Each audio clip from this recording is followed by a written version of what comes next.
Hello guys, E1099 here and welcome to the first episode of the 2023 edition of the Idiot's Guide to NRL Fantasy. So, I kind of did a little bit of a series last year, didn't complete it because I can't complete series on this channel, but we made an NRL Fantasy team and league, and I think it went really well, and I'm ready to try to give it another crack for 2023. So, I've obviously created another league again. I think it's still pretty much the same one, so code will be here. Up the top, it'll also be a link in the description if you want to join it to see if you're better than somebody who does YouTube videos from his room about rugby league, which should be yes. But without further ado, this is going to be showing what I've picked my team at the moment. Obviously, we're still about a month or so out from the NRL season, and we're just going to see, probably just give it out to the public and see where we could go around with it. So without further ado, with this transition, this right here is my team. My team last year used to be called Girth Gidley, but now it's just called Trail Mix because of, it's like the nuts, the trail mix. I'm very funny. So without further ado, let's go into the first pick, and it's the hooker role. And it's very shocking, I've gone with Brandon Smith. So when it comes to Brandon Smith, I believe he's either first or second when it comes to the most owned player in NRL Fantasy this year. I think it's for a very good reason. Obviously going to be at the Roosters, which a lot of people believe are going to be contenders for the minor premiership. Got 744 points last year, averaged 37.2, only just under 600k, and could very much see his price go up a lot more if he does have a very good breakout season with the Roosters. So I think I'd say very obvious pick. So I think you're going to see a little bit of a trend of me looking for what other people have and selecting the team. Now we go into the mid-section of the NRL Fantasy. And the first one we selected is Braden Hamlin-Uele from the Cronulla Sharks. I think he's an absolute workhorse in terms of the forward pack, and I feel he's going to do that immensely well again this year. For the Cronulla Sharks, he got 416 points last year with an average of 27.7. I feel like he's going to have a good first round, obviously coming up against South Sydney, which is the first time the two clubs have met since that semi-final. I think he should go very well, and just under 400k. I think his price might go up a little bit, but I feel like he's going to be a consistent contender of points. Next up in the midfield, we are going to have Stefano Utakamanu from the West Tigers, and I gotta say, this West Tigers forward pack is actually on paper looking like one of the best in the NRL, and genuinely, I feel like there's gonna be a lot to prove here for the Tigers, and I feel like they're gonna come out of the gates firing. And I think a player like Utakamanu is going to be one of the workhorses. He was a very decent player last year for the Tigers in a very forgetful season for him, but like I could say, 249 total points with a 27.7 average. I feel like I'm going to keep him for the entire season as well. Another workhorse in the mid-section. Now we go into the final mid-position, and it's going to be Ray Stone. Used to be at Parramatta, but is now at the Dolphins. You're going to see a few Dolphins players in this team, because I feel like with the addition of the Dolphins players and a lot of their prices going down, and you start to see them go well, their points and prices are all going to go up immensely. And I believe Ray Stone is going to be one of them. Only got 54 points last year, didn't play that much for Parramatta. But as you see, 28% of people who play fantasy own him. I think he's going to have a big year. Like a lot of the Dolphins boys with their pricing, and I expect Ray Stone's price to go immensely up. Now we go into the edges, and we're going to be starting off with Jermaine Hopgood from the Parramatta Eels. I think he's going to be a class player again. Another highly owned player, 22.4%. Averaged 31.8 points in the season last year, and I just think he's going to go very well at his new club. And with the other edge players, we are going to have Elliott Whitehead from the Canberra Raiders. I mean, what can be said about the Canberra Raiders? I think, as well as the Tigers, I think their forward pack is probably one of the most entertaining in the league, to say the least. You've got Elliott Whitehead, Hudson Young, Corey Harawira-Naera. Just all of them have just been very entertaining to watch, and I feel Elliott Whitehead is going to be another great season for him. 680 points last year, 34 on average. Only 2.7% have him. He is a little bit on the pricier end, just under 500k, but I think he's going to be worth it for the points. Probably another workhorse that will stay in the team for majority of the season. Now we go into the halves positioning, and this one is probably the one that's going to cause a little bit of contention here. So the first one we've got is Tamani Martin from the New Zealand Warriors. Obviously was at Brisbane last year, but now with him going to the Warriors, he is expected to be playing as the fullback for the Warriors, obviously since Reece Walsh has left. And I feel like this is going to make him a very high points getter for the Warriors, just like kind of how Reece Walsh was. So I feel like his price is going to go up very much. 285 points in total with a 21.9 average.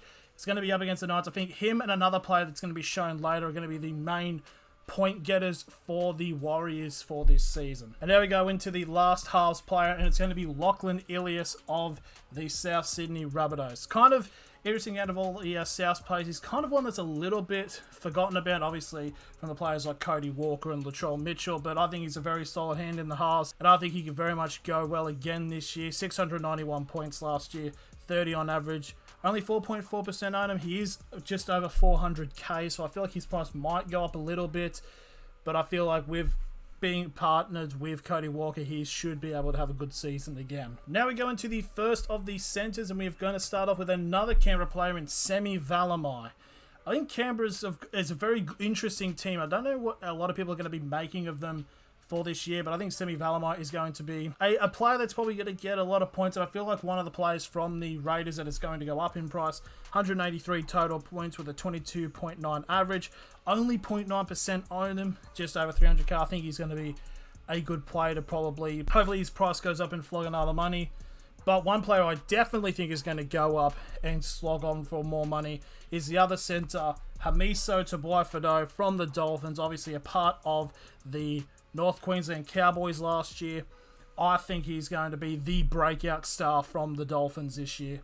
454 points last year, 21.6 average with 35% of people owning him, just under 400k. This is a player that's going to blow up in terms of his pricing, in my opinion. So I think it's very, very understandable to get him quick. Now we move on to the wing fullback positions, and we're going to start off with who I've picked as my vice captain. Obviously, everything's going to change eventually, but Marcelo Montoya from the New Zealand Warriors, along with Reece Walsh. I think, if anything, Marcelo Montoya was the highest points getter for the Warriors last year, and I think he's going to do very much the same. I think he probably will have the best season when it comes to him getting tries and points. So I think he's going to be a key asset for the Warriors. 478 points, 26.6 on average. Only 0.3% actually own him, but just under 400k. I think he's going to be a good workhorse. Now I think this is going to be probably the most controversial one, to say the least, because of his pricing, because it is fairly high for the beginning. But I've got Reece Walsh from the Brisbane Broncos. I mean, he was the key asset to the Warriors last year and over the last couple of years. So I'm just a little bit concerned about how this is going to translate to Brisbane. I don't know if he's going to get that many points. It's hard to tell. That's why I'm doing this video, so I can ask what you guys think. Because I feel like out of all the ones that people telling me to swap, I think Reece Walsh is probably going to be the main one. Got 814 points last year with an average of 37 points. 15.9% own him. 529,000. It's gonna be interesting to see how he goes in his first couple of games, because I don't know, Brisbane are in a bit of a weird state, to say the very least. And finally, and the player that I've currently got locked in as my captain, he might stay that way, it is going to be Lachlan Miller. Says here on the Cronulla Sharks, but is probably likely to be a part of the Newcastle Knights, because as far as I'm aware, he has signed a contract with them and it hasn't been announced yet. So I feel like with Lachlan Miller at fullback, the backs for the Knights is actually a very interesting one. You've got a very decent side, because you've got Lachlan Miller at fullback. You'll have Dominic Young and I'd assume be Greg Marju on the wings. You've got Gagai and probably Bradman Best in the centres. And then you've got Callum Ponga at 5'8" and Jackson Hastings in the 7. I think that's a fairly decent backs pairing. I think Lachlan Miller will work well in this system with the Knights. 226 points last year, 44.3 average. 17% own him. I think he's going to have a big year. 426k though. It's going to be interesting, but I think it's going to be a consistent player throughout the team. So that wraps up the starting team, and we can now go quickly into the bench with the interchange and the emergency. So currently I have locked on, I've got Jared Croker as my first emergency. Not emergency, but interchange. He only didn't play that much last year due to injury, so I'm expecting him to play a lot more and getting more points up. So I think 319k is probably going to be a player where the first instance of his price going up, I'll probably get rid of him. But I don't know. I think it's going to be interesting to see how he does go this year.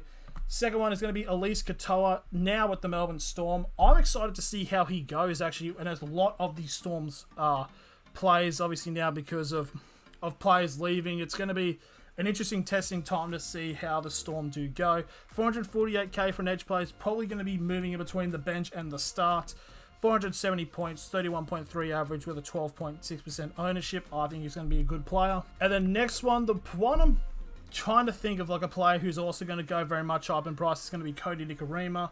Only 250k. He's going to be in the halves for the Dolphins. Got 358 points last year, 21.1 average with 12.6 owners. I think he's also going to be a player that will go up fairly well. And finally, at the interchange, we've got Adam Pompey of the Warriors. I think he's going to get a lot of assist points throughout the season, especially being paired in this sort of interesting and tasty looking Warriors back. And he's got 389 points, 20.5 average and 1.3% ownership, just under 300k. Could go up to maybe 400k, I think, but that's just me spitballing. I suck at fantasy. Don't take anything I say seriously. Now we're going to the cheapest player I think is in the NRL Fantasy. You got Valence to wear at the Dolphins, only 230k. It's going to be interesting how he makes his day. I think he's one of these players coming in through the development to making his first grade season, and he's got just under 30% ownership, so it's going to be interesting to see how he does go. In the Arsenal emergency, we also got Sonny Luke from the Penrith Panthers, 15% ever owned, 50 total points, and he averages 12.5. I think he's going to be probably an impact player off the bench. We'll see how interesting he goes. David Mawel now from the South Sydney Rabbitohs. I think he can work his way up. I think he can very much get his price up when coming off the bench. I think he can have some decent performances. 200 points total last year, 16.7 average with 8.9% owners. So I think he's going to be another good player. And lastly is I have Moses Mbai. The reason I do have him in the emergency is because the Dragons actually don't play in round one, so I will still have predominantly in the team. I'll probably just put him inside of the interchange and maybe sub him one for some games, but 462 total points, 21 on average, 1.9% owned at 300k. Who I believe at a team that I think is not going to go that well, he's going to be their star player. So that's it. That is my NRL fantasy team for 2023. What do you guys think? Let me know in the comments below and what I should change. In terms of money, we've got about 2.3 million salary remaining from the 7.689 million that is currently spent into the team. So there's obviously there's plenty of ways to actually work this around. So thank you all for watching, and I will see you later.